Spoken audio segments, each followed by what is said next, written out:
is Jessica with Gold Rush Expeditions, and today we're at the Scheelite Queen Mine. Underneath me you can see there's a lot of sloughage. This is all rock that's come down from either above me or up above and higher in the mine. So I'm going to be very careful not to touch anything as I come in. Keep nice and low until, bam, safely inside. So far, what I see in here is beautiful iron. Iron and gold run together. We'll talk about this a little bit more later, but Amasa Valley was one of the first places in Utah that gold was discovered. And so we know this is a huge, historically gold-producing area. So I'm going to check out some of these walls. You can see here's this beautiful quartz here, and all this reddish is that iron stain that we look so forward to finding gold in. So I'm going to get some pictures and continue on. We've just come into the first Amasa Valley mine, and right away I see writing on the wall. Right here, 1954, the date of when this was being worked. In 1954, they were using carbide. This was written in carbide. Very cool to see. I love seeing this kind of stuff in a mine. More, we've got some beautiful track, which tells me they were producing enough here that they were bringing the ore out in an ore car on this track. Two things I want to bring up. Historically, Amasa Valley is a gold mine area. In the 1930s to 1940s, there was a push to mine tungsten. Originally, Amasa Valley was a gold mining area, and then the push for tungsten came. So all these mines were originally gold, and then in the 30s to 40s were then worked as tungsten mines because the government made it illegal to mine for gold, but you could mine for tungsten for the wars. Was this really a tungsten mine? That's a good question. The government was giving grants in the 30s and 40s to mine for tungsten. So if you said that you had a tungsten mine, you would actually get government money to mine for tungsten. Heck, if I was getting a government grant, I would say, yeah, this is totally a tungsten mine. But it was originally mined for gold. So let's go see if we can find some gold. Talking about the writings on the wall, we just discovered some of these trademarks, not really trademarked. 1955, which tells me this mine was worked up into the 50s. We do know that gold was discovered in the Amasa Valley in the early 1840s, which is most likely when the original workings of this mine started, but then it was mined again into the 30s to 40s for tungsten, and the 50s, hopefully they went back for gold. That would be my guess. I'm gonna move along this way a little bit and just wanna point out Dick. Dick worked this mine. He had a last name, but it's kind of worn off, so hard to see. And then what looks like possibly a 2. A lot of this it's 60 years old, so it is starting to wear, it's starting to rub off. We are losing this history. I'm sure people have come in and touched it. And I just want to point out some iron staining. So in this crevice, there's a lot of iron. It appears that water has somehow creeped in through this little portion here, and then the iron has kind of bled out and dripped down onto this rock here. Fun to see. Just thought I'd point that out. This mine did have electricity. I'm going to go down this direction and just show you I have a little electric box here. This was probably had lights in it at one point in time, which was probably more of a 50s thing than it was the late 1800s. In the late 1800s, you would have used candles to mine out here, and in the 50s, they probably brought in the electricity to actually use lights in the mine. We're gonna go ahead and continue on. That's good. We just talked about dynamite and how they would put it into holes like this. I also decided I wanted to talk a little bit about single jacking and double jacking. With single jacking, that would be how they made some of these holes. They would take a drill bit, they'd put it here, they'd have a hammer. Clink, they'd break a little bit of the rock and then they'd turn it. Clink, break a little bit of rock and turn it. Clink, break a little bit of rock and turn it. You can see this would be a long process with one guy just chink, chink, but that's how they would get these holes back in the days before we had the pneumatic drills. Then you also had what's called double jacking, which would have been 2 guys. You would have had to have a lot of faith in your partner that was working with you that day. So you would have 2 drills, 2 drill bits, And one guy was holding them, and one guy had a big sledge. Poof, turn, poof, turn. And that's how you would get these holes, which then the dynamite would go into. I also wanted to bring up just a little bit of patterns.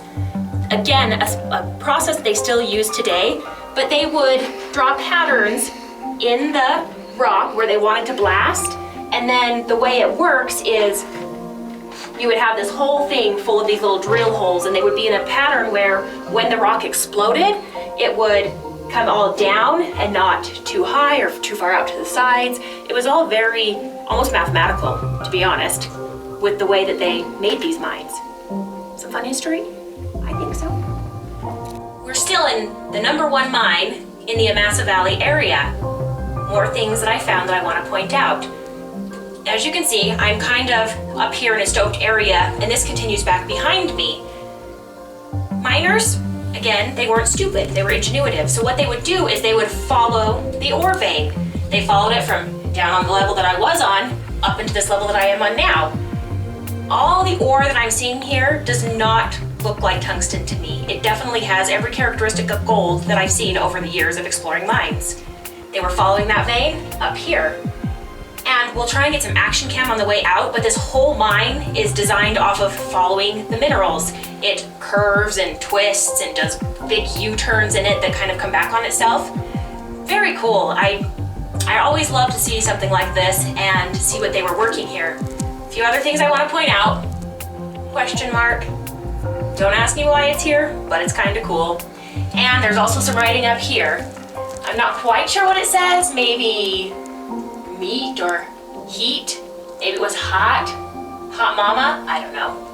But kind of fun. So I'm gonna come down very carefully, and we're gonna exit this mine and go find another mine in the Amasa Valley. Just came up from the upper stope, down from the upper stope I should say, and I found what we're writing on the wall. Jim, 1977. That tells me they were still working this mine in 1977. So right now, just by looking on the writing on the wall, I know for a fact people were working this mine in the 50s and the 70s. It's kind of fun. Now I'm gonna follow this little track. Doo-doo-doo. I'm gonna go do a big U-turn, because this does do a U-turn. I want to ride more car through this.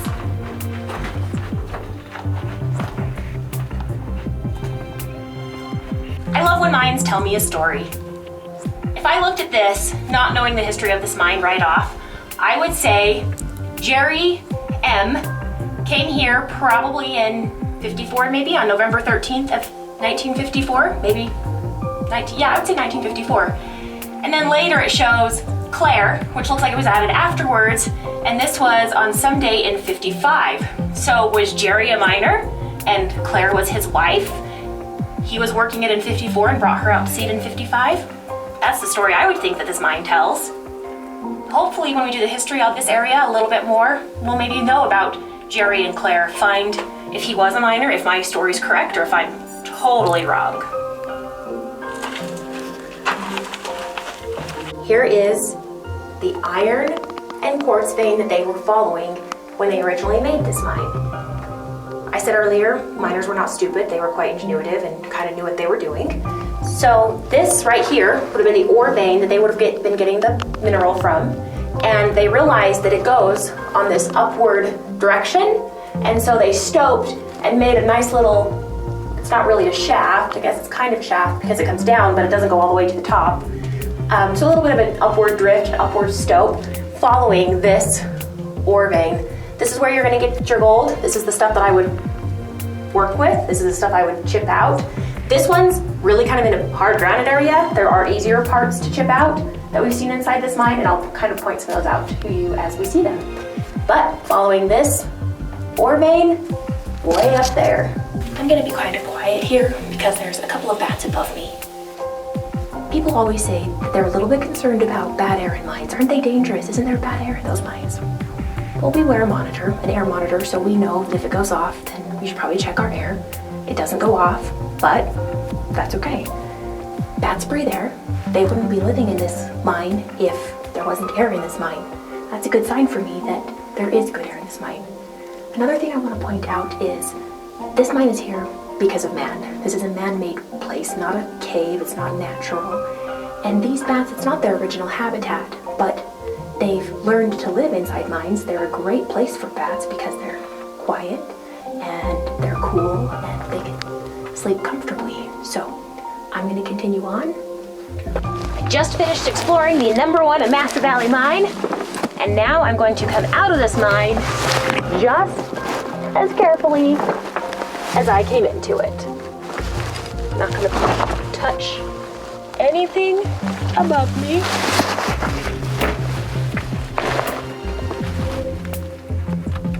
Put my camera down for a second. When exploring mines, you can't be afraid to get a little dirty.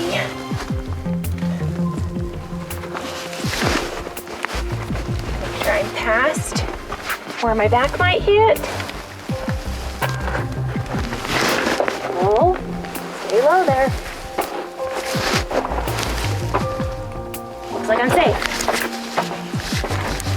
I'm now exploring the second mine on this claim in Amasa Valley.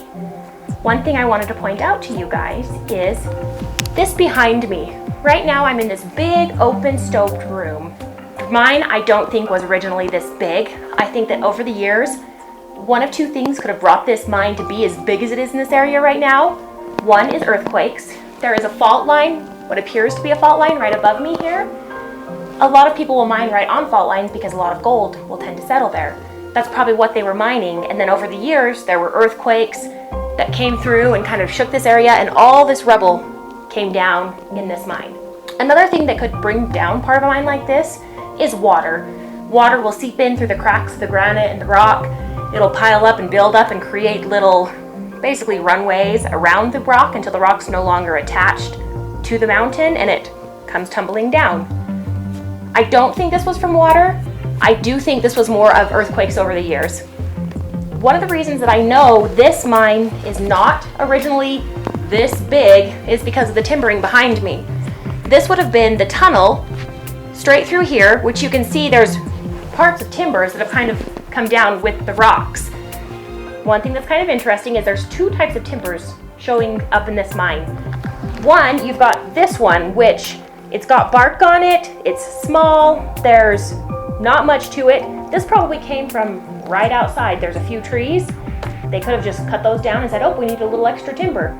You also have some big ones that are not from this area. There's not trees that big in this area, so those would have had to be shipped in. These probably came right from the area. I pointed out a vein in the last mine.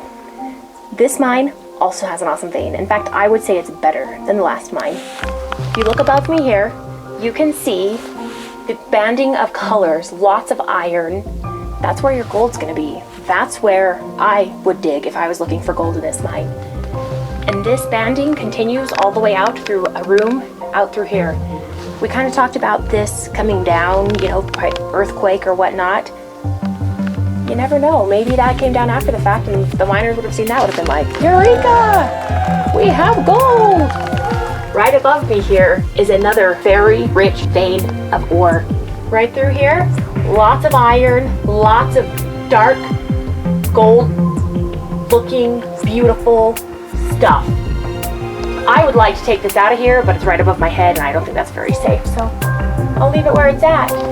Beautiful vein. I'm gonna make the camera get a nice close-up of it. Dig here for gold.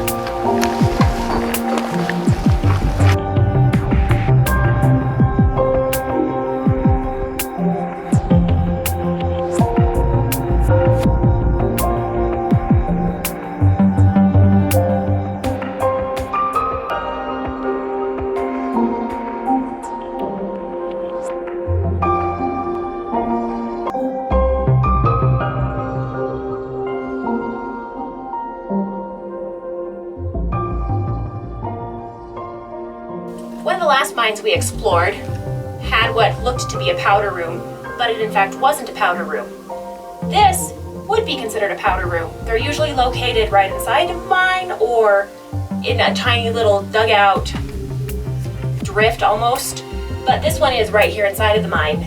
The miners again were ingenuitive and used some of the resources that they had. These hinges probably came off of something else and they welded them. or soldered them or something onto this piece of metal that looks like it's been just cut with, it has been a little bit newer because it almost looks like a plasma cutter or something that's, I don't know, created a nice little bubbly edge here. They also made a little nice door handle on there, and it had a lock at one point in time. This doesn't go back very far, about 10 to 15 feet, and this is most likely where they would have stored the dynamite, the blasting caps, all that stuff when they weren't using it, keeping it safe and out of their way. So here's what we would call a powder room.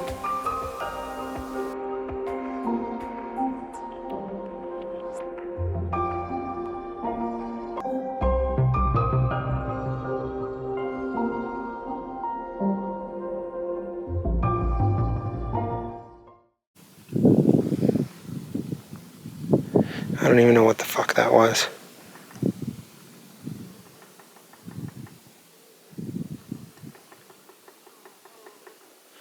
Let's wake it up, whatever it is. That's me! That wasn't cool.